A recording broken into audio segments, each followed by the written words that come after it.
जय हिंद, वंदे मातरम। स्वागत है आप सभी का शिक्षक परिवार राज एकेडमी प्रयागराज पर। साथियों, आज की आपकी जो क्लास है वो मैराथन क्लास होगी। साथियों, आपके साइकोलॉजी यानी कि मनोविज्ञान की होगी। ठीक है, तो साथियों इसमें हम 50 क्वेश्चन देखने वाले हैं फटाफट अंदाज में, जो कि आपके सीटेट एग्जाम के लिए बहुत ही खास और महत्वपूर्ण होगा ये क्लास। ठीक है, तो एक एक प्रश्न आपके लिए काफ़ी महत्वपूर्ण है, तो पूरा वीडियो जरूर देखिएगा, ध्यान से देखिएगा। हम प्रश्न के साथ साथ ऑप्शंस को भी जहां पर आवश्यकता होगा उसको भी व्याख्या सही समझते हुए चलेंगे। तो एक एक क्वेश्चन आपके लिए काफ़ी महत्वपूर्ण है, क्योंकि यही सारे ऐसे प्रश्न होते हैं जो आपके सीटेट एग्जाम में बार बार दोहराए जाते हैं। साथ में साथ ही ये आपके यूपी टेट और सुपर टेट में भी यहाँ से क्वेश्चन मिलते हैं। ठीक है, तो चलिए साथियों देखते हैं। पहला क्वेश्चन आपकी स्क्रीन पर है, फटाफट अंदाज में देखेंगे, बिना समय गंवाए देखेंगे। तो एक भी प्रश्न मिस मत करिएगा, पहले आप प्रश्नों को समझिएगा, तब क्लास कैसा है लाइक जरूर करिएगा, और चैनल पर नए हैं तो सब्सक्राइब कर लीजिए ऐसी ही बेहतरीन तैयारी के लिए। ठीक है, तो चलिए पहला प्रश्न देखते हैं। विभिन्न अधिगम सिद्धांतों एवं उनके प्रवर्तक के संदर्भ में सुलेमित है। तो ऐसे प्रश्न आपकी सीटेट परीक्षा में आते हैं। सुलेमित करना रहता है, सिद्धांतों को एक तरफ दे दिया जाएगा, एक तरफ उनके प्रवर्तक को दे दिया जाता है। ठीक है, तो ऐसे प्रश्न आपकी परीक्षा में बहुत छपते हैं। तो चलिए देखते हैं, पहला ऑप्शन है चिन्ह अधिगम सिद्धांत। चिन्ह अधिगम सिद्धांत साथियों हार्लो ने नहीं दिया था, किसने दिया था? टालमैन ने दिया था। किसने? टालमैन ने दिया था। दूसरा है सीखने का तलरूप सिद्धांत। सीखने का तलरूप सिद्धांत साथियों कुर्ट लेविन ने दिया था, और यही आपका ऑप्शन दूसरा सही हो जाएगा कि सीखने का तलरूप सिद्धांत कुर्ट लेविन ने दिया था। तीसरा ऑप्शन है सूझ का सिद्धांत। सूझ का सिद्धांत साथियों हल ने नहीं दिया था, सूझ का सिद्धांत था आपका किसने दिया था? कोहलर ने दिया था। किसने? कोहलर ने दिया था। इसके बाद आता है आपका चौथा ऑप्शन क्रिया प्रसूत अनुबंधन का सिद्धांत। ये साथियों आपका पावलाव ने नहीं दिया था, क्रिया प्रसूत अनुबंधन का सिद्धांत स्किनर ने दिया था। ठीक है, स्किनर ने दिया था। स्किनर ने किस पर प्रयोग किया था? स्किनर ने साथियों चूहे और कबूतर पर प्रयोग किया था। आगे साथियों बात करें अगर हम पावलाव की, तो पावलाव ने साथियों कुत्ते पर प्रयोग किया था, और इनके सिद्धांत का नाम क्या है साथियों? अनुकूलित अनुक्रिया का सिद्धांत है, जिसे साथियों क्लासिकल कंडीशनिंग थ्योरी भी कहते हैं, शास्त्रीय अनुबंधन सिद्धांत भी कहते हैं। तो साथियों क्रिया प्रसूत अनुबंधन का सिद्धांत किसने? स्किनर ने दिया था। चलिए साथियों अगला प्रश्न देखते हैं। अगला प्रश्न है पावलाव के प्रयोग में ध्वनि के पश्चात उपस्थित भोजन है। तो पावलाव ने साथियों कुत्ते पर प्रयोग किया था, और इनके जो सिद्धांत का नाम है अनुकूलित अनुक्रिया का सिद्धांत है, जिसे शास्त्रीय अनुबंधन का सिद्धांत है, अथवा इंग्लिश में क्लासिकल कंडीशनिंग थ्योरी भी कहते हैं। तो कुत्ते पर प्रयोग किया था, आपने पढ़ा होगा। और जब साथियों घंटी के बाद भोजन दिया जाता है तो उसको साथियों अनुबंधित उद्दीपक कहते हैं, अंग्रेजी में अनकंडीशनल स्टिमुलस कहते हैं। ठीक है, तो आपका बा ऑप्शन यानी दूसरा ऑप्शन बिल्कुल सही हो जाएगा। जब साथियों घंटी के बाद भोजन नहीं दिया जाता है और कुत्ते का लार टपकने लगता है, तो इस प्रकार जो है कंडीशन बन जाता है, तब साथियों अनुबंधित उद्दीपक कहलाता है। चलिए अगला क्वेश्चन देखते हैं। संज्ञानात्मक विकास के सिद्धांत के प्रवर्तक थे। तो संज्ञानात्मक विकास के सिद्धांत के प्रवर्तक साथियों जीन पियाजे तथा ब्रूनर थे। ठीक है, तो जीन पियाजे का नाम प्रथमता लिया जाता है, क्योंकि साथियों जीन पियाजे ने अपने बच्चों के ऊपर प्रयोग किया था और संज्ञानात्मक विकास का सिद्धांत दिया था। तो जीन पियाजे और ब्रूनर ने भी संज्ञानात्मक विकास के बारे में बताया है। तो संज्ञानात्मक विकास की बात करें तो पहला आपका जीन पियाजे और दूसरा ब्रूनर जो है सही हो जाएंगे। ठीक है, चलिए अगला क्वेश्चन देखते हैं। अगला हमारा क्वेश्चन है अधिगम के किस सिद्धांत में पुनर्बलन के द्वारा सीखने पर सर्वाधिक बल दिया गया है? तो साथियों सर्वाधिक बल जो है क्रिया प्रसूत अनुबंधन सिद्धांत में दिया गया है। किसके द्वारा सीखने पर? पुनर्बलन द्वारा। ठीक है, तो क्रिया प्रसूत अनुबंधन का सिद्धांत किसने दिया है? स्किनर ने। किसने? स्किनर ने दिया है। और इस सिद्धांत में साथियों पुनर्बलन द्वारा सीखने पर सर्वाधिक बल दिया गया है। तो इसका साथियों पीडीएफ भी आपको दिया जाएगा, नीचे टेलीग्राम चैनल का लिंक है, उसको ज्वाइन कर लीजिए। वहां पर आपको सीटेट, यूपी टेट और सुपर टेट के नोट्स है साथियों, बड़े टीचर्स के, आपके बड़े कोचिंग्स के, और सभी मेरे द्वारा तैयार किए गए नोट्स फ्री में प्रोवाइड किए गए हैं। तो कोई भी आप नोट्स वहां पर फ्री में पा सकते हैं। और यहाँ पर आपको प्रैक्टिस सेट के साथ साथ सभी क्वेश्चंस भी जो हल कराता हूं मैं अपने चैनल पर, उसको भी वहां पर डाल दिया जाता है। तो चैनल को ज्वाइन कर लीजिए, और नई अपडेट भी वहां पर आपको मिलती रहती है। चलिए अगला क्वेश्चन देखते हैं, ध्यान से देखिएगा। तो साथियों वीडियो लाइक कर दीजिए, काफ़ी मेहनत करता हूं। ठीक है, तो आपका एक लाइक तो बनता है साथियों, और चैनल पर नए हैं तो तैयारी के लिए जरूर सब्सक्राइब करिएगा। चलिए अगला क्वेश्चन देखते हैं ध्यान से। प्रतीकों से सीखने का सिद्धांत किसने दिया? प्रतीकों से सीखने का सिद्धांत साथियों किसने दिया? टालमैन ने दिया। किसने दिया? टालमैन ने दिया साथियों। हल ने, CL हल ने कौन सा सिद्धांत दिया था? इसने साथियों प्रबलन का सिद्धांत दिया था, ठीक है। और कुर्ट लेविन ने क्या सा? इसने साथियों क्षेत्र सिद्धांत दिया था। क्या? अधिगम का क्षेत्र सिद्धांत कुर्ट लेविन ने, और CL हल ने साथियों प्रबलन का सिद्धांत दिया था। इसको भी आप याद कर लीजिए। और प्रतीकों से सीखने का सिद्धांत टालमैन ने दिया था, ठीक है। चिन्ह अधिगम सिद्धांत जिसको कहते हैं, ठीक है। प्रतीकों से सीखने का सिद्धांत मतलब चिन्ह अधिगम सिद्धांत, और टालमैन ने दिया था। अगला क्वेश्चन है, किशोरा अवस्था में के आकस्मिक विकास के सिद्धांत के प्रवर्तक कौन थे? तो किशोरा अवस्था की बात करें तो साथियों एक ही नाम आता है, स्टेनले हाल। स्टेनले हाल का नाम बार बार आता है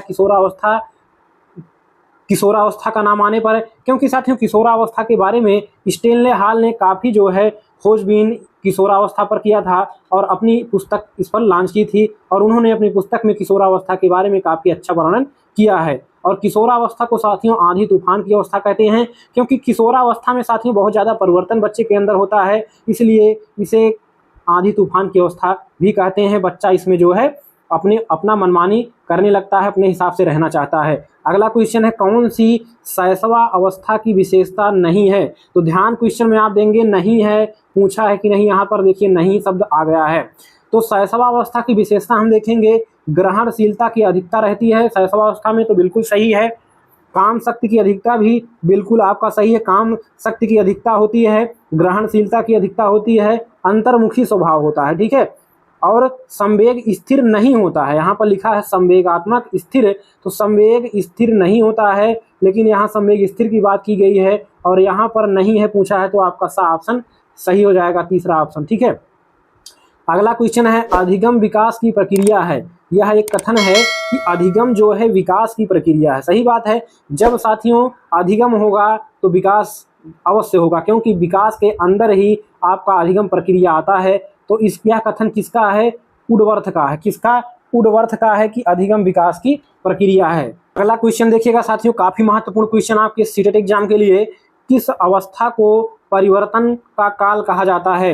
तो साथियों किस अवस्था को परिवर्तन का काल कहा जाता है? अभी मैंने आपसे ऊपर चर्चा किया कि साथियों किशोरा अवस्था को परिवर्तन का काल कहा जाता है, क्योंकि इसमें साथियों बच्चे में बहुत सारा बदलाव देखने को मिलता है, शारीरिक बदलाव के साथ साथ मानसिक बदलाव। और साथियों मानसिक बदलाव में आपका ये होता है कि बच्चा बड़ों की बात मानना नहीं चाहता और अपने हिसाब से करना चाहता है। साथ में उसकी आवाज़ में, गले में उसके साथियों एक ग्रंथि का विकास होता है, जिससे उसका आवाज़ परिवर्तित और मोटा भद्दा हो जाता है, और लड़कियों की आवाज़ सुरीली होती चली जाती है, ठीक है। और इस किशोरावस्था में साथियों, इस किशोरावस्था को आंधी तूफान की अवस्था कहा जाता है, ठीक है, क्योंकि बच्चा इसमें बहुत ज़्यादा जो है नेता बनकर आगे बढ़ना चाहता है, एक नेता के रूप में आगे बढ़ना चाहता है, ठीक है। और साथियों इसमें बच्चे में परिवर्तन ये होता है कि उसके दाढ़ी और मूछें आने लगती हैं, आवाज़ परिवर्तित हो जाता है, शरीर की लंबाई चौड़ाई काफ़ी हद तक बढ़ने लगती है। तो इस प्रकार से बहुत सारे परिवर्तन आपके किशोरावस्था में होते हैं, इसी कारण किशोरावस्था को परिवर्तन का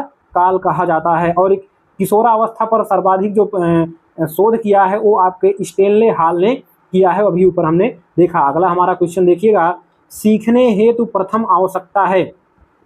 तो सीखने हेतु प्रथम आवश्यकता किसकी है? अभिप्रेरणा की। किसकी? अभिप्रेरणा की। अगर आपके अंदर साथियों अभिप्रेरणा नहीं होगा, जानने की इच्छा नहीं होगी, उत्सुकता नहीं होगी, तो आप किसी चीज़ को निरर्थक जानेंगे ही नहीं, चाहे उसमें सहायता की जाए, बुद्धि हो, अभिक्षमता हो, कुछ भी हो। जब तक आपके अंदर इच्छा नहीं होगी, अभिप्रेरणा नहीं होगी, तब तक आप किसी चीज़ को जानना ही नहीं चाहेंगे। अगला हमारा क्वेश्चन है, एक व्यक्ति बाजार में सामान खरीदने जाता है तो उसका हाथ अपने आप पैंट के पीछे दाहिनी जेब पर जाता है, इसका कारण है? इसका कारण है साथियों अनुबंधन। क्या? अनुबंधन, यानी कि आदत बन गया है, एक लत लग गई है, एक आदत के रूप में, क्योंकि शुरू से ही आप जो है दाहिनी जेब के तरफ हाथ ले जाते हैं अपना, तो वो एक आदत के रूप में बन जाता है। तो जैसे ही आपको कोई कार्य लगता है सामान खरीदने में पैसे का, वैसे ही आपका हाथ जो है भविष्य में दाहिनी तरफ जाता है, जेब की तरफ, पीछे की तरफ, ये एक अनुबंधन है और अनुबंधन का मतलब आदत आप समझ लीजिए। ठीक है, अगला हमारा क्वेश्चन है, पावलाव के प्रयोग में ध्वनि के पश्चात भोजन से उत्पन्न लार है। ठीक है, ध्वनि के पश्चात भोजन से उत्पन्न लार क्या है साथियों? अनुबंधित अनुक्रिया नहीं है। ठीक है, अनुबंधित अनुक्रिया साथियों कब करता है? जब साथियों घंटी बजा दिया जाता है और भोजन नहीं दिया जाता है। अनुबंधित उद्दीपक ये साथियों आपका जो है ये भी नहीं होगा और इसमें से कोई नहीं, क्योंकि साथियों ध्वनि के पश्चात भोजन से जो लार आता है, तब जब ध्वनि के पश्चात साथियों भोजन नहीं दिया जाएगा और लार टपकने लगता है उसका, तो उसको साथियों कंडीशनल स्टिमुलस कहते हैं। ठीक है, यानी कि अनुबंधित उद्दीपक कहते हैं। तो इसलिए इसमें आपका दा वाला ऑप्शन सही हो जाएगा। अगला हमारा क्वेश्चन है, अन्वेषण अधिगम सिद्धांत के प्रतिपादक कौन थे? जेरोम ब्रूनर थे। बाकी सभी आपका गलत हो जाएगा। जेरोम ब्रूनर को अन्वेषण अधिगम सिद्धांत यानी कि खोज अधिगम सिद्धांत का प्रतिपादक कहा जाता है।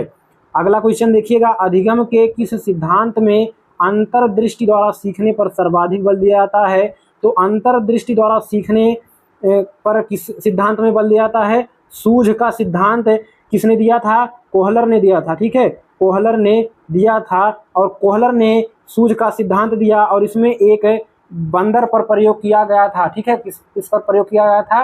एक चिंपांजी पर प्रयोग किया गया था और इसमें जो चिंपांजी था अपनी बुद्धि का प्रयोग करके साथियों, यानी कि अपने अंतर्दृष्टि का प्रयोग करके वो साथियों चीज़ें कर लेता है। ठीक है, चीज़ों को पा लेता है, फल को पा लेता है खाने के लिए। तो साथियों आपका जो है यहाँ पर सूझ का सिद्धांत का संबंध आपके अंतर्दृष्टि से हो जाएगा, तो इसलिए आपका चौथा ऑप्शन सही हो जाएगा। ठीक है, चलिए अगला क्वेश्चन देखते हैं, अवधान को केंद्रित करने वाली आंतरिक दशा नहीं है। ठीक है, अवधान को केंद्रित करने वाली आंतरिक दशा नहीं है। जिज्ञासा केंद्रित करेगी आंतरिक दशा को, आवश्यकता करेगी, मनोवृत्ति करेगी। वस्तु की नवीनता का कोई फर्क नहीं पड़ेगा आपके जो है ध्यान केंद्रित करने में अवधान। ठीक है, अवधान को केंद्रित करने वाली आंतरिक दशा जो है ये आपकी वस्तु की नवीनता पर निर्भर नहीं करता। चलिए अगला क्वेश्चन देखते हैं, अभिप्रेरणा का मुख्य तत्व है। अभिप्रेरणा का मुख्य तत्व है अंतर्नोद। ठीक है, अंतर्नोद मतलब होता है जो आपको अंदर से प्रेरित कर दे। मान लीजिए आप कोई कार्य कर रहे हैं और किसी ने आपके कार्य में बाधा उत्पन्न कर दिया, तो आपको उस पर गुस्सा आ जाएगा। किस पर गुस्सा आ जाएगा? जिसने आपके कार्य में बाधा उत्पन्न किया, तो आपके अंदर क्या अंतर्नोद उत्पन्न हो जाएगा उस व्यक्ति के प्रति, और यही जो है अभिप्रेरणा का मुख्य क्या हो जाएगा? तत्व हो जाएगा। ठीक है, तो आपका बी ऑप्शन सही हो जाएगा। अगला हमारा क्वेश्चन है, कौन सी बाल्यावस्था की विशेषता है? तो बाल्यावस्था की विशेषता साथियों देखिएगा, ग्रहणशीलता की अधिकता किसमें होती है? शैशवावस्था में। किसमें?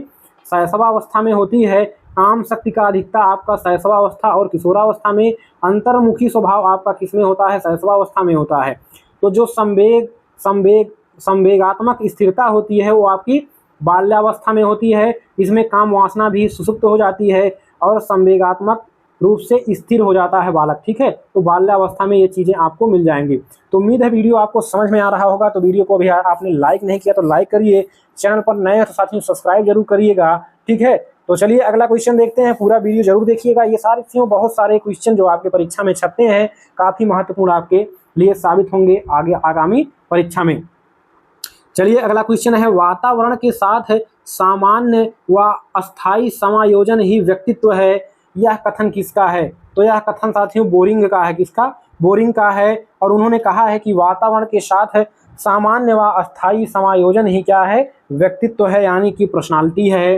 यानी कि अपने आप को सभी तरह के जो वातावरण है उसमें क्या करना? समायोजित कर लेना। ये साथियों पर्सनालिटी पर निर्भर करता है, व्यक्तित्व पर निर्भर करता है। अगला क्वेश्चन है, क्रेस्मर द्वारा व्यक्तित्व का वर्गीकरण किस आधार पर किया गया है?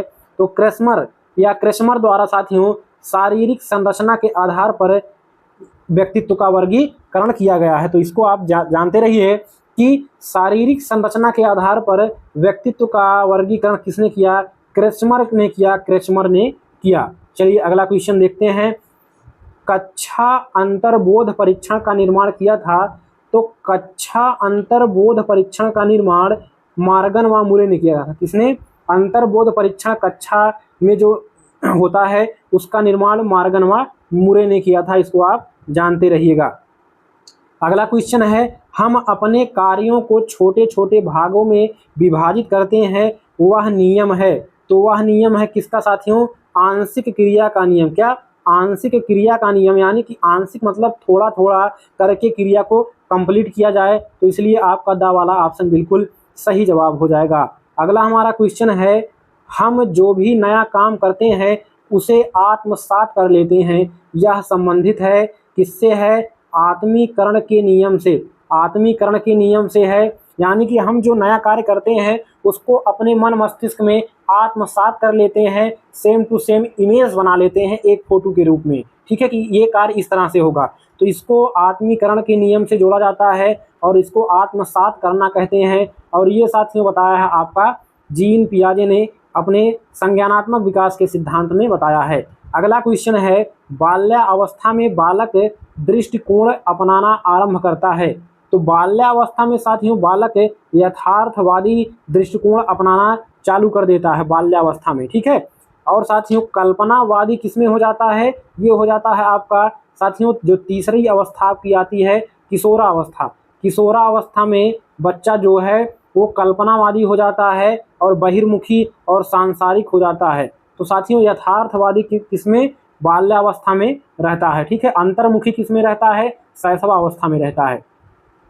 अगला क्वेश्चन है, वांछित व्यक्तित्व होता है। वांछित व्यक्तित्व जो होता है वो संवेगी स्थिर होता है। क्या होता है?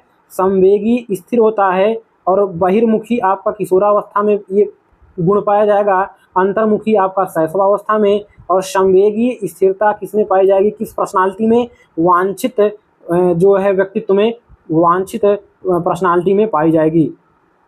अगला क्वेश्चन देखिएगा ध्यान से, यह करो यह ना करो, यह करो यह ना करो कौन कहता है? यह करो यह ना करो कौन कहता है?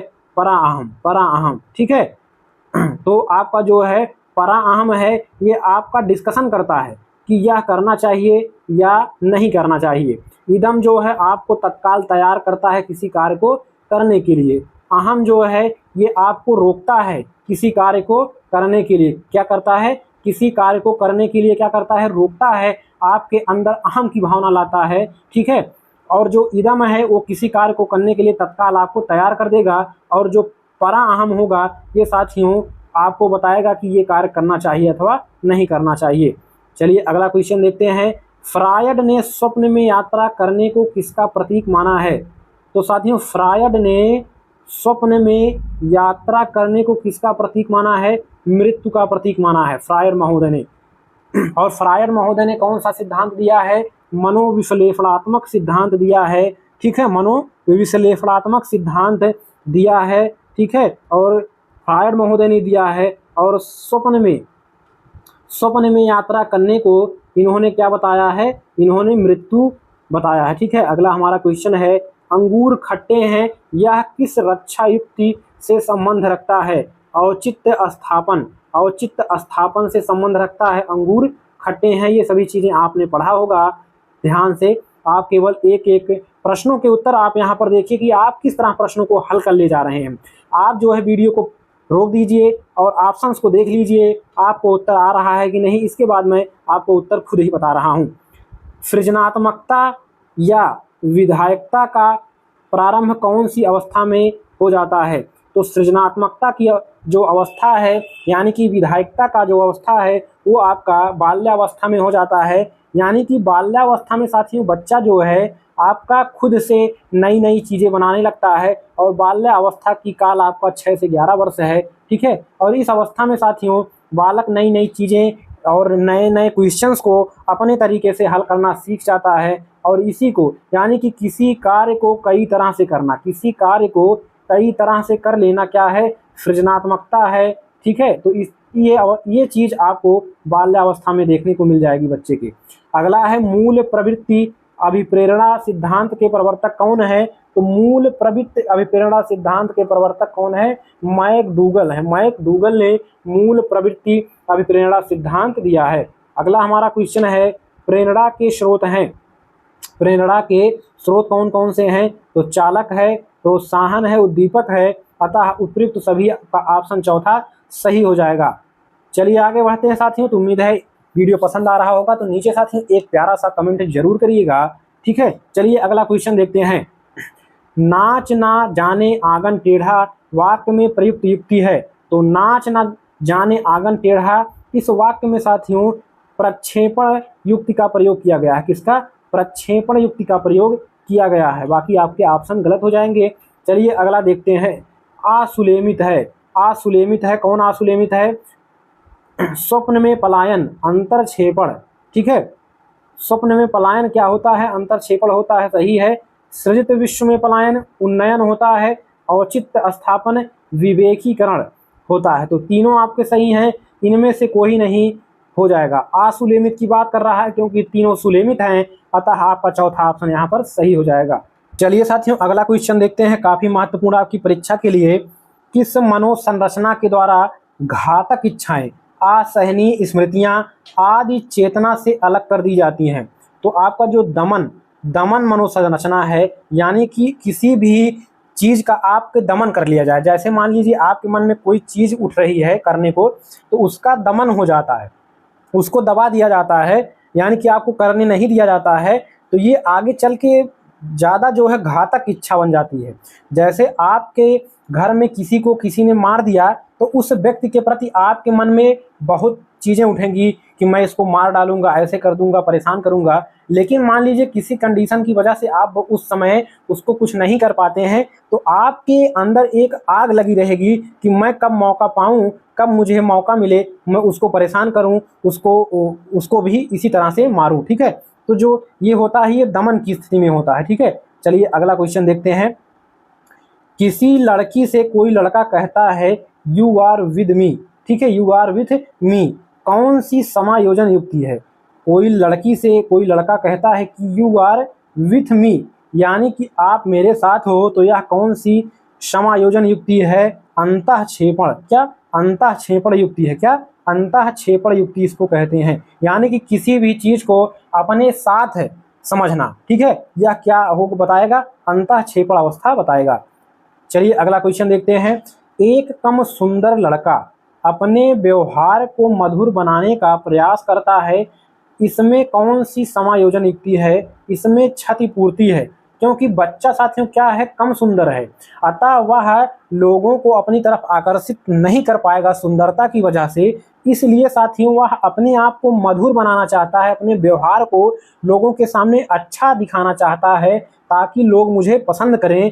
तो यह क्षति की पूर्ति कर रहा है। क्षति किसमें है? सुंदर नहीं है, तो उसकी जो क्षति है उसको वह पूरा करना चाहता है। तो क्षति पूर्ति युक्त के अंदर जो है ये समायोजन आएगा। अगला क्वेश्चन देखिए साथियों, काफी महत्वपूर्ण आपके सीटेट एग्जाम के लिए, साथ साथ आपके कोई भी टेट का एग्जाम हो वहां पर इससे साथियों जरूर प्रश्न बनते हैं। ठीक है, बहुत ध्यान से देखिएगा क्वेश्चन को। 36 नंबर, निम्न शब्दों व उनकी उत्पत्ति वाले लैटिन शब्दों का कौन सा युग्म सुलेमित है? यानी कि एक तरफ शब्द दिया गया है और वो शब्द लैटिन भाषा के कौन से शब्द से बना है उसको लिखा गया है। तो कौन सा सुलेमित है, सही मिला है, इसको ध्यान से देखना है। देखिए पहला है आपका पर्सनालिटी। पर्सनालिटी मतलब होता है साथियों व्यक्तित्व, और ये साथियों आपका परसोना, यानी कि परसोना शब्द से बना हुआ है। ये साथियों परसोना किसका? लैटिन भाषा का शब्द है, और इससे साथियों पर्सनालिटी शब्द बना है। और परसोना का अर्थ होता है मुखौटा। क्या होता है? मुखौटा। तो पहला ऑप्शन तो आपका बिल्कुल सही लिखा गया है। दूसरा देखते हैं मोटिवेशन। मोटिवेशन साथियों मोटम शब्द से बना है। ठीक है, यानी कि मोवेयर, मोटम शब्द से बना है, और मोटम शब्द मोवेयर से बना है, जिसका अर्थ है टू मूव। क्या? जिसका अर्थ है टू मूव, यानी कि गति करना। क्या? गति करना। इसलिए साथियों दूसरा ऑप्शन भी सही हो जाएगा। तीसरा है आपका इमोशन। इमोशन साथियों, इमोशन का मतलब होता है आपके अंदर जो भावनाएं हैं, संवेग हैं। इमोशन मतलब हो जाएगा संवेग, यानी कि इमोशन शब्द बना है इमोवेयर से। इमोवेयर यानी कि इमोवर भी इसे पढ़ सकते हैं, इस तरह से लिखा जाता है। तो इसका अर्थ होता है साथियों संवेगों को उत्तेजित करना। ठीक है, तो ये भी आपका सही लिखा है। तो आपका चौथा ऑप्शन सही हो जाएगा। उपरोक्त सभी जो है सही सुलेमित हैं। अगला हमारा क्वेश्चन है साथियों काफी महत्वपूर्ण, ये भी क्वेश्चन है 37 नंबर।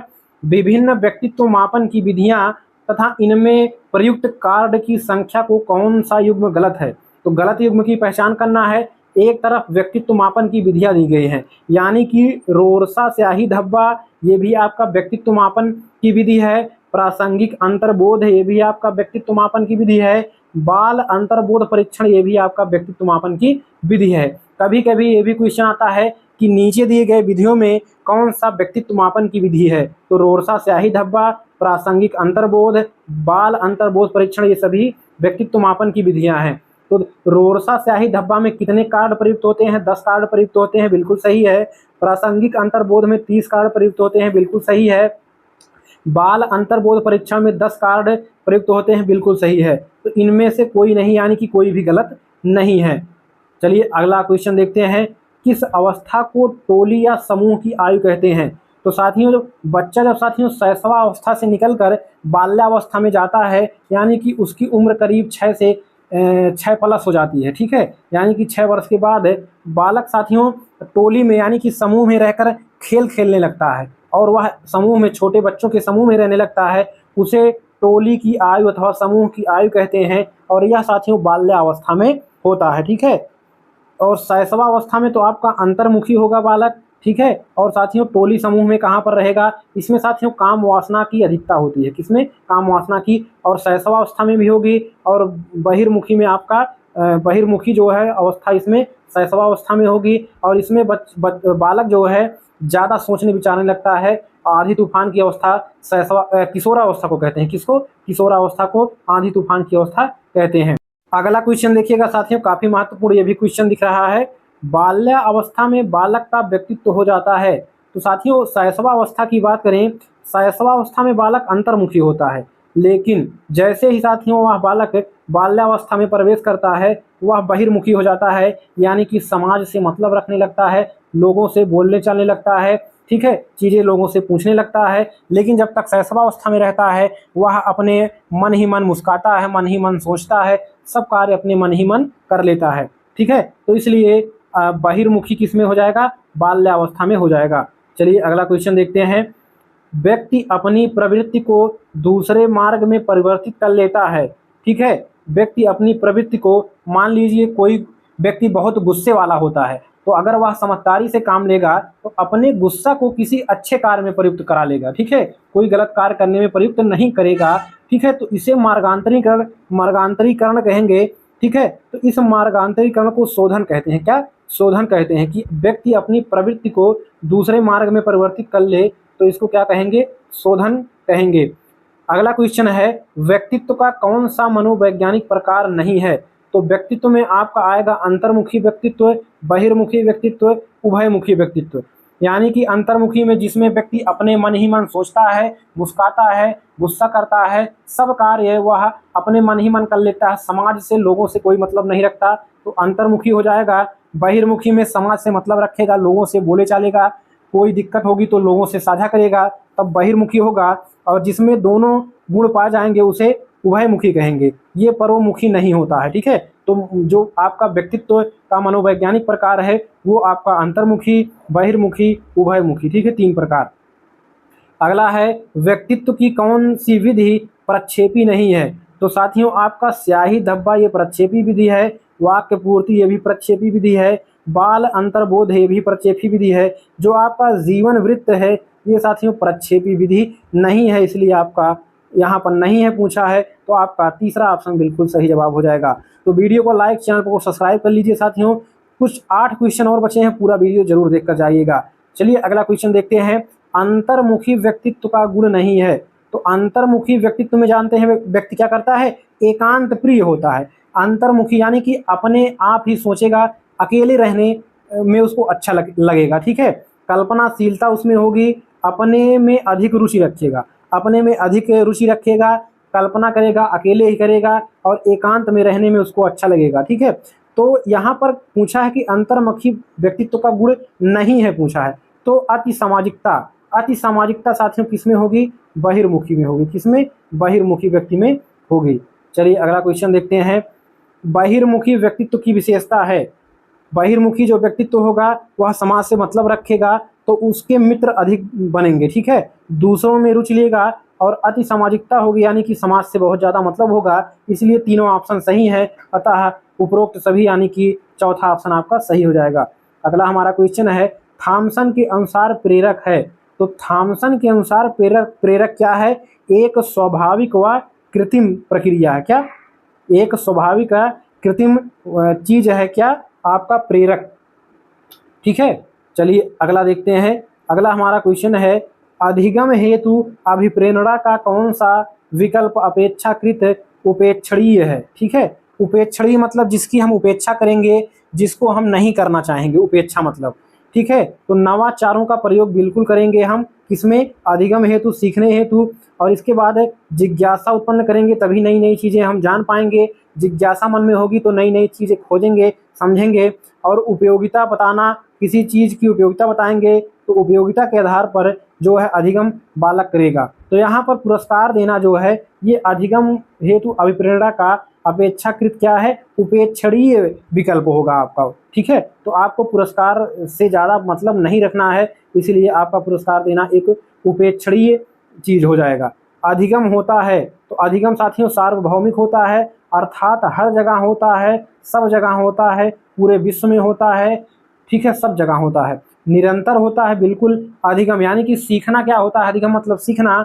और अधिगम जो है होगा तो हमेशा होगा, लगातार होगा, सब जगह होगा। और व्यवहार में अपेक्षाकृत अस्थायी परिवर्तन भी होगा, यानी कि अगर आप कोई चीज़ सीख रहे हैं तो आपके व्यवहार में वह चीज़ अस्थायी रूप से परिवर्तित हो जाएगी। तो इसलिए आपका चौथा ऑप्शन उपरोक्त सभी हो जाएगा। अगला हमारा क्वेश्चन है, गेस्टाल्ट वादी यानी कि गेस्टाल्ट सिद्धांत अधिगम में बल देता है।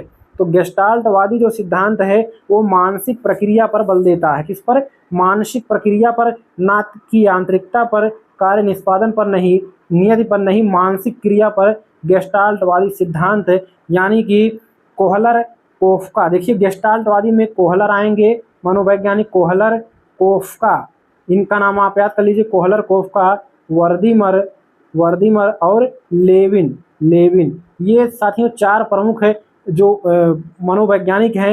ये साथियों आपके गेस्टाल्टवादी सिद्धांत यानी कि विचारधारा के हैं। और ये साथियों मानसिक क्रिया पर ज़्यादा जोर देते हैं, क्योंकि कोहलर ने जो है सूझ का सिद्धांत दिया था। और सूझ के सिद्धांत में आप जानते हैं कि जो है चिंपांजी बंदर ने अपने मस्तिष्क का प्रयोग करके जो है कार्य किया था। तो इसलिए मानसिक क्रिया पर ज़्यादा जोर देंगे गेस्टाल्टवादी विचारधारा के मनोवैज्ञानिक। अगला हमारा क्वेश्चन है, व्यक्तित्व परीक्षण की कौन सी विधि में प्रत्यक्ष विचार विमर्श आवश्यक है। तो व्यक्तित्व परीक्षण की विधि में प्रत्यक्ष जो विचार विमर्श होगा वो आपका साक्षात्कार में होगा, और इसको इंग्लिश में इंटरव्यू कहते हैं। तो इंटरव्यू शब्द से आप ज़्यादा समझ पाए होंगे। चलिए अगला क्वेश्चन और लास्ट क्वेश्चन इस वीडियो का, ध्यान से देखिएगा, समझिएगा। ठीक है, क्या है क्वेश्चन? तो वीडियो को लाइक कर दीजिए, चैनल पर नए सब्सक्राइब करना ना भूलिएगा। प्रक्षेपण शब्द का शाब्दिक अर्थ होता है। ठीक है, तो प्रक्षेपण शब्द का शाब्दिक अर्थ होता है फेंकना। प्रक्षेपात्र आप देखते होंगे, प्रक्षेपात्र यानी फेंकना। तो ये साथियों आपका प्रक्षेपण शब्द का अर्थ हो जाएगा फेंकना। तो ये साथियों रहे आपके 50 टॉप 50 क्वेश्चंस आपके मनोविज्ञान के। उम्मीद है आपको बहुत अच्छे तरीके से समझ में आया होगा। तो साथियों ऐसी ही वीडियोज़ के लिए चैनल को सब्सक्राइब करें तथा अन्य वीडियो के लिए चैनल के प्लेलिस्ट में जाए। अगली वीडियो में मुलाकात होगी, तब तक के लिए नमस्कार, जय हिंद, वंदे मातरम।